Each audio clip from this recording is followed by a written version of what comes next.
it's Frank. Today I want to talk about some things that are going to set us up to understand modulation. Modulation is the movement from one key to another. Unlike transposition, where we're simply taking a note or chord and moving it up or down the neck of the guitar or through different keys, what we're actually talking about with modulation is moving wholesale from one key to another key. That is to say, taking a song either in part or in total and just moving it somewhere else so that it's literally played with a different tonal center. That's what a key represents. To get into that conversation, I first wanted to go ahead and talk a little bit about keys in general. So we have in our Western music system keys set up in such a way that we can use sharps or flats to go ahead and generate a new tonal center. The key we've worked with so often, of course, is C major.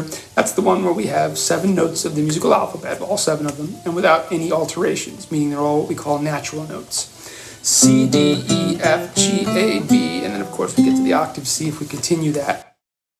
So the idea is, anytime we move away from that, that is to say, as soon as we interject any note that's non-diatonic to that key, we're now moving toward another key. Now, to take a step back, in our recent videos, I looked at something called secondary dominance, for example. The idea behind a secondary dominant is that it embellishes or intensifies the movement toward another chord, and it does that by going ahead and pulling from a key outside the one you're in. So for instance, I think one example I offered maybe was if you were playing a C chord and the next chord you're going to go to is going to be D minor, a movement from the first degree of the scale to the second. Instead of playing D minor, you could make the D as in dog chord a D7 chord.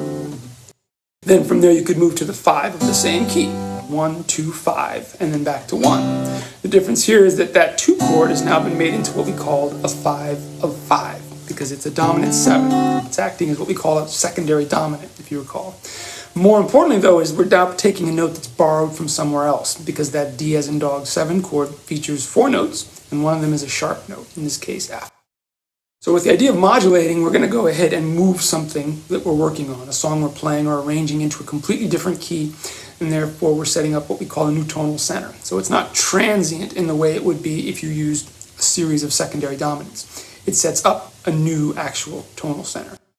Again, just looking at scales and keys and how we get to that modulation then, I wanted to go ahead and mention that one way to figure out how to use the keys that involve sharps versus flats is to go ahead and use the interval of a fifth.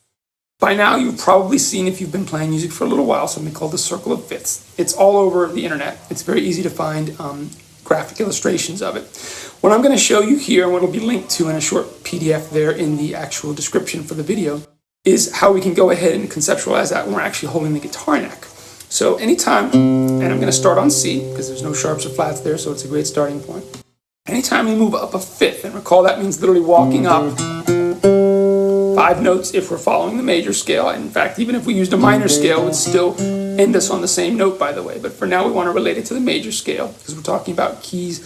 For our purposes, mostly we're going to talk about major keys, but this also carries over to minor keys, let's put it that way.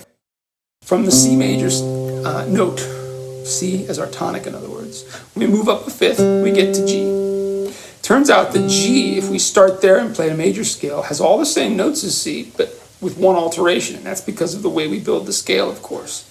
That being whole step, half, whole step, whole step, whole step, then half to get to the octave. And in the case of that last whole step I mentioned, kind of paused on, that was the movement from E to F, and specifically F sharp. So as soon as we leave C, of course, we get a sharp or a flat. In this case, by going up a fifth, what we've arrived at is the key of G major, where we have one note that's sharp. Turns out that if we then start on G and go up another fifth, then we have the key of D as in dog major, which adds to the F sharp that already exists by placing a C sharp in that key. And again, if we build our scale or use our fingering pattern, we can see that note C sharp right there, that major 7 distance. From D, if we go up another fifth, 1, 2, 3, 4, 5, we start on A, and that gives us the key of A, which adds to the F sharp and the C sharp with a G sharp, and so forth and so on until we arrive at 7 sharps. 7 sharps is the most sharps that we work with in a given key, and we actually have that when we arrive at the key of C sharp major, where everything is sharp basically. C sharp, D sharp, E sharp, F sharp, G sharp, A sharp, B as in boy sharp. Now here's where we get into so-called enharmonic names, where one note can have two different names. The main thing is, and seeing this written out helps a lot, is that moving between no sharps and seven sharps means we're following a key structure. And that structure is easiest to figure out on guitar if you think about starting on one note, in this case C, just to begin with, where there are no sharps or flats, and moving up a fifth. That gives you the root of the next key with an additional sharp. Turns out if we start on C and go down a fifth, we can achieve the opposite thing when we're talking about a flat. Recall, a flat is when we move a half step down toward the head of the guitar, one fret, literally. So if we start on C and go down a fifth, we wind up on the note F. The key of F has one flat in it.